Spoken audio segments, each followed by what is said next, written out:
Greetings, Earthlings. Welcome to Slow Money 2014. This is the largest Slow Money event since the start of this organization. Don't waste it on just anyone. And we're bringing together some of the best communicators about food issues on the entire planet. I want you to imagine that I walk up to you on the street. You've never seen me before. I tell you to close your eyes because I'm gonna put something in your mouth. That's our food system.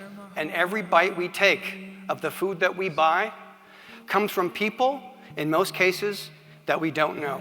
And the ingredients in that food is of unknown origin because our food system is entirely opaque. I'm with Michael Pollan. You know, we probably shouldn't be eating anything that wasn't available before 1900. And we can all be thankful that hot dogs were developed in 1890 at the 1890 World's Fair. We need to have the freedom to be able to choose the food of our choice from the source of our choice. And if we had that, if we had a food emancipation proclamation in this country, in short order, all of us would put Tyson's out of business in a heartbeat. That's the truth. Over these next 2 days, more than 800 people will be attending this conference from 46 states and 2 foreign countries. I work at the Schumacher Center for New Economics in the Berkshires in Massachusetts. Omaha, Nebraska. Central California. Atlanta, Georgia. I'm a first-generation farmer from Lawrence, Kansas. I'm originally from India. Homegrown tomato, born, raised, planted in bluegrass soil. Can't get no more Louisville, Kentucky than me, I say. We are tired of our complicity in a broken system. Complicity that is reinforced every second of every day by our money zooming around the planet, doing who knows what. Put the word slow in front of the word money, and immediately very fundamental questions arise. What would the world be like if we invested 50% of our money within 50 miles of where we live? What if there were a new generation of companies that gave away 50% of their profits? What if there were 50% more organic matter in our soil 50 years from now? I'm a rancher, so I think a lot about water. With water, what we do is we try to slow it down, spread it out, and soak it in. So I like to think of slow money as being like the way water should be managed, and fast money is more like a flood, a torrent, a deluge that washes away everything in its place and leaves not pretty stuff behind. It's Berkshires, which is the local currency in the Berkshire region of Massachusetts. You can spend them in 400 different locally owned businesses. This is slow money. This is a different form of slow money. That's awesome. It's a way to bring real food back to the people, slowing down the sort of fast corporate get-rich-quick schemes and bring money to allow for most of the people to be able to live a good life rather than some of the people to live a redonkulous life. I hope that in this coming together with all this, slow money can slow itself down just enough that before it stops, it ends up in these neighborhoods that it can be slow and slow for all. I used to farm 7,000 acres conventionally, and now I'm turning my farm into a holistic farm. I've done everything wrong, totally wrong, and now it's time to make it right. Wendellberry, absolutely, that's where I came. My father calls himself a crank and is one when it comes to some things. Anything with a screen, speedboats, the fact that people have freed themselves of physical work and now go to fitness centers, the idea of a vacation, shopping, and so on.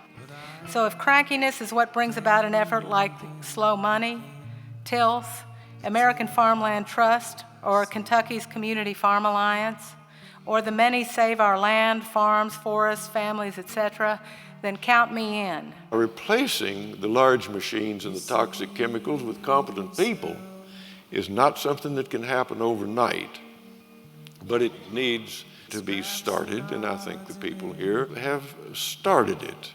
Now we have on exhibit here a mayor. A local food economy is the most natural thing. We've had this unexpected ally appear. One of our food groups that's been around for a long time in Kentucky, and this food group is called Bourbon, okay? Bourbonism is the act of visiting Kentucky to enjoy bourbon and local food. 95% of the world's bourbon comes from Kentucky, and the other 5% is counterfeit, so stay away from that. I'm lucky enough to come from a state where the things you're hearing about in Kentucky, and I think we're seeing everywhere else, are happening in spades in my state. Maine has, I think, maybe the largest proportion of CSAs of any state in the country. We are a state where the average age of our farmers is going down, the amount of land under cultivation is going up, and the markets are booming. I think we've produced 50% more food in the last decade than we did in the decade before. So we are really a changing place. We need to divest from the economic system and financial system that are pushing us towards a disaster, socially and environmentally. And we need to mobilize not 1%, not 10%, but 100% of our financial resources to build the world we want to live in. 400 million acres. That's how much land will change ownership in the next 20 years. The value of this 400 million acres is about equal to how much my generation has in student loan debt. So if you gave us a jubilee and then gave us a coupon for our jubilee, then we could buy back the land that Jefferson stole from Native Americans with debt from France to provide for his posterity the benefits of freedom. So, that's a big project. And we're gonna need your help. Yesterday, my favorite part would be Vandana Shiva. Hearing her in person and feeling the energy from what she's saying is much more powerful than just watching it on YouTube or reading the words she writes.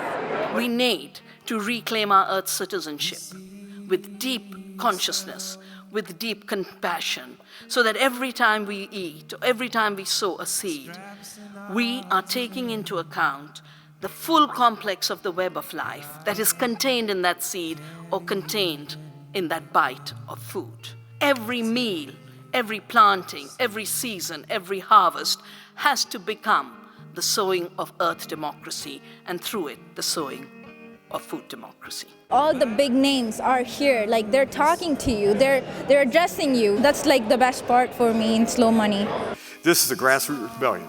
It's a declaration of independence, or is it interdependence? And of course, it's both. Woody is connected, and all of you are connected now as part of this effort, farm and food and nourishment with finance.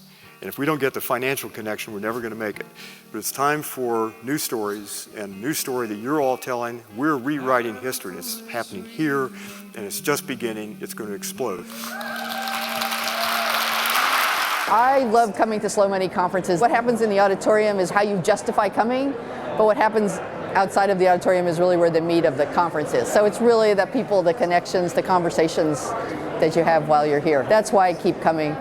Fellowshipping is the thing that I like the most. Sitting at the table and breaking the bread and creating a gathering for that just transforms these ideas and makes them real. My favorite part was the entrepreneur showcases this morning. I thought the entrepreneurs this year were great. There is demand in the food deserts for this beautiful food, and our farmers are ready. You need a sustainable system. So we're going to share it. And we were there to write the check out of our retirement fund to get them going. And by the way, we hadn't even heard of Slow Money yet. Anybody that was at this conference was able to vote here in person after hearing them give their pitches, but then there were options to vote online, so buy a Bitcoin online. The Bitcoin is a crowdfunding source for the Slow Money organization, and it brought a few thousand people together to raise $100,000 for 3 lucky individuals. And so a few thousand people went online and listened to all the entrepreneurs give their pitch, and then voted for who they thought was the best or needed the money the most. The 2 second-place winners were Silt and New Roots. There's a pretty golden moment when my friend and farmer Rosanna Bowman won the Bitcoin contest. We're going to give $60,000 to the winner, and that winner is Bauman. And she's going to be taking home $60,000 to start her GMO-free feed bill.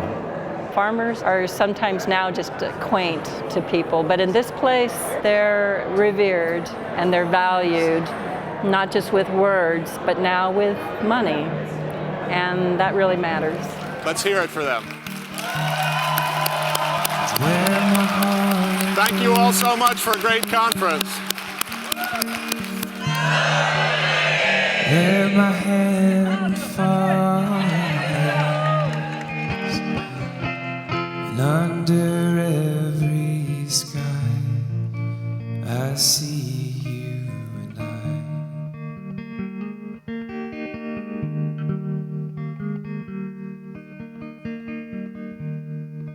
and by the beams of the sun. Don't waste it on just anyone.